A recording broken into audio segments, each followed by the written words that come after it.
I spent the first possibly about 13 years of my life in St Hilda's, over the border.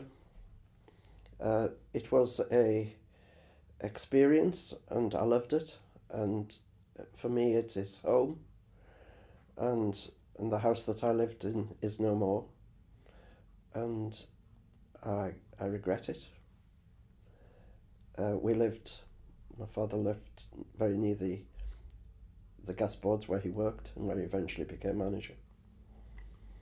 And we looked up towards St Hilda's Church, and it was a sort of a rough common, and that was on the top of the hill, and we were at the bottom. We were in the marsh, and although the river had been dredged and got a wall beside it, if there was a lot of rain and it accompanied by the high tide, then it was flooded. Our house was next door to the Durham Street Mission, and opposite the Captain Cook, which still at the moment stands. And all our row were all joined together. So you could actually walk through into Durham Street Mission and walk along, presumably right away through, although we were not allowed to the Middlesbrough Hotel, which was on the corner of one of the 100, I think, pubs that were in the place. And you could walk along the other way where there was two other houses. It was I suppose, like a London house in that it was tall and thin, our house. And there were cellars.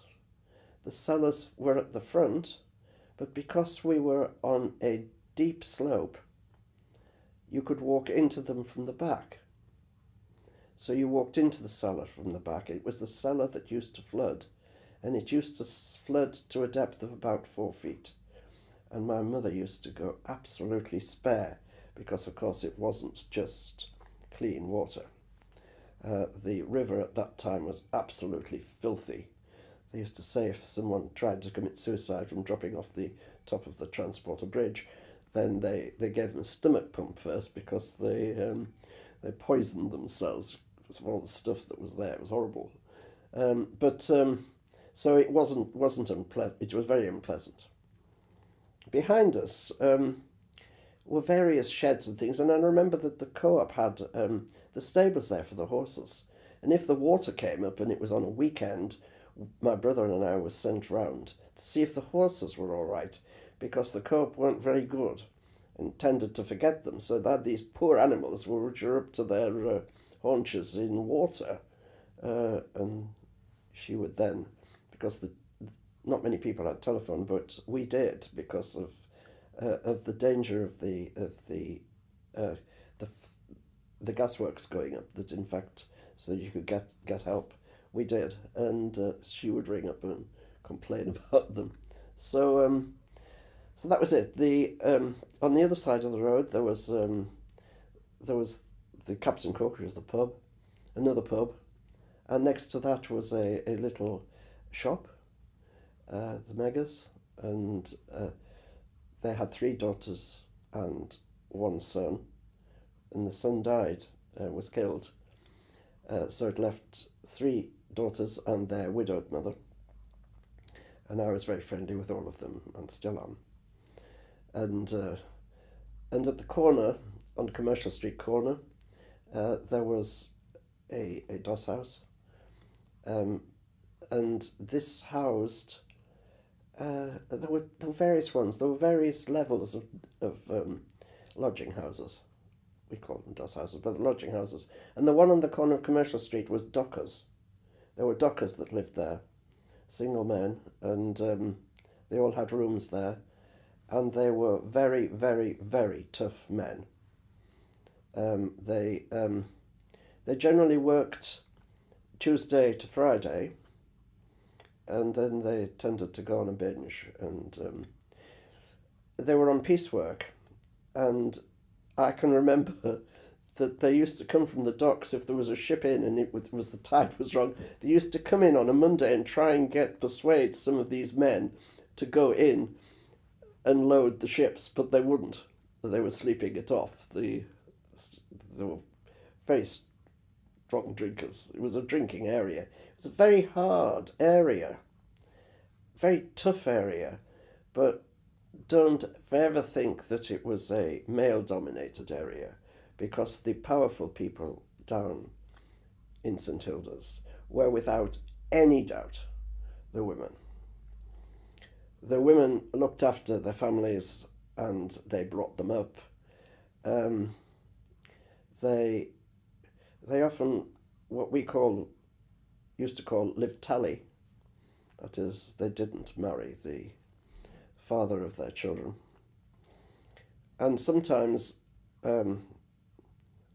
I won't say who they were, but in fact some of the families had multiple fathers, so that one family in particular was called the United Nations because of the varying colours and origins of their children. But it was a happy place. It was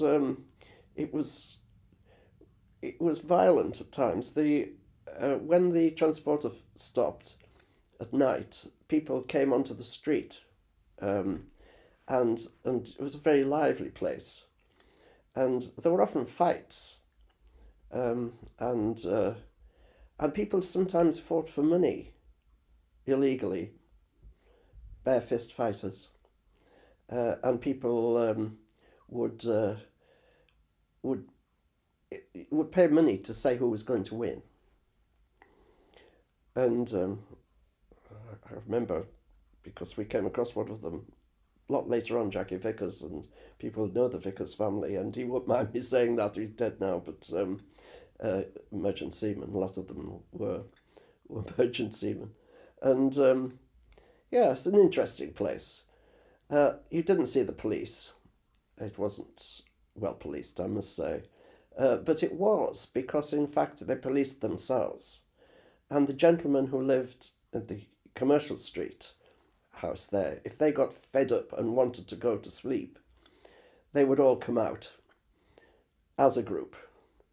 And the lawless youths of the area used to just drift away, because you didn't take these men on at all. They were... and they looked after us, and everybody looked after each other over there. And I was never, ever afraid. I used to be sent up to go to the shops, to Hinton's on South Street. And if I was a bit long, one of the gentlemen from there frequently used to come and look for me. Just wanted to see you were all right, thought you were a bit of time, because he used to spend a lot of his time, as a lot of them did, sort of in the common, which was a strange common. It went from Durham Street up to these St Hilda's, and it was, but it had been something else. I think it had been laid down by I don't know if it was for something. I really should find out, shouldn't I? At the top of the hill were lots of gravestones, and they were old gravestones, and they were older than the church. One I remember particularly was Petch, which is a very well-known sort of Stokesley name, and I think that was about 1700 and odd, which was much older than the church. And some of them were quite big. They got vandalised and broken in later on, but there were a lot of gravestones outside the graveyard of the church, which was sort of interesting. I remember that, in fact, on a Tuesday night they had the practice for the bells. The bells still survive. I think they're down in the centre of the town. I have them as sort of a carol on it. But they used to be rung, and there were men used to, and women I suppose, but men used to go and ring them. So you found it difficult to get to sleep on a Tuesday night, because that's when they practiced, and they used to ring the bells. So it was good to hear, sort of smashing. At the age of 4, I went to the convent at Hartlepool. Every morning, I would set out. People are amazed now because, in fact, I suppose when I was very, very little, my mother did take me over the transporter, but it cost to go over the transporter, and she then had to come back. I think it was a penny. So very, very quickly, I was handed into the charge of an older convent girl, and I went by myself to school. Only there were quite a few people there. I wasn't a Catholic, but my mother had gone to the convent when she was young when it first opened, and she was in her class was Mary Conlon, who became a nun and became the head teacher of that place. And as a special concession, I was allowed to go because I spent some time with my nana in Hartlepool because my mother was not very well and spent some time in hospital. So it was a sort of a strange beginning. And my brother wasn't very well either. So in fact, I became very familiar with the transporter. And it was fascinating. And I never, ever got tired of crossing over with the transporter. This would be...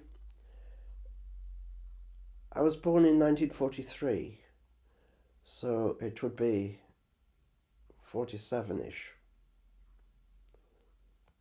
Yes, 47 on. And the river was very busy at that time. And they used to ring the bell going across. And if it was foggy, there was no stopping like it did now, except when it broke down, and I'm afraid it often broke down. And I travelled over with a few of us in our uniform there, and lots and lots and lots of men. And they were going to Anderton's Foundry, which is over in Port Clarence. Over in Port Clarence, we met with... There were a lot of Catholics in the Clarences. And there were a lot of Catholics who later, when they passed the scholarship certainly, but who went over to the convent. You might ask why, in fact, Catholics from the north side, from over the border, went to Hartlepool and didn't go to the Newlands convent in Middlesbrough. And that was because they had the option. And it was as easy to go over the transporter and go to Hartlepool as it was to go to Newlands. And people tended to look that way because old Middlesbrough, St Hilda's, was really separate from Middlesbrough. We didn't really go there. There were lots of shops, good shops on South Street, rather, and we did our shopping there.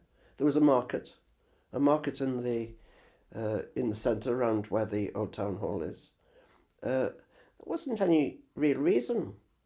There was the Hippodrome. You could go to shows and things down there as well. It was just like a village, really, industrial village, and it had a bit of history about it as well. It had real character, and the people who lived there were real Middlesbrough characters. It was regarded that virtually everybody there was Catholic, unless they'd had a row with the priest, in which case they went to the church. But previously there had been the Methodists. The Methodists were very strong, and the Unitarians and the Quakers. So it wasn't a sort of a typical town, shall we say, at all. Lots of people worked in the works or on the river, and my friends from Clarence's I was very friendly with one girl from over in Clarence, a very big Catholic family, and her father, they worked on building the ships in Haverton Hill, in the yards there. So it was it's quite interesting, really. There were you were known there. People knew who you were. People looked after you.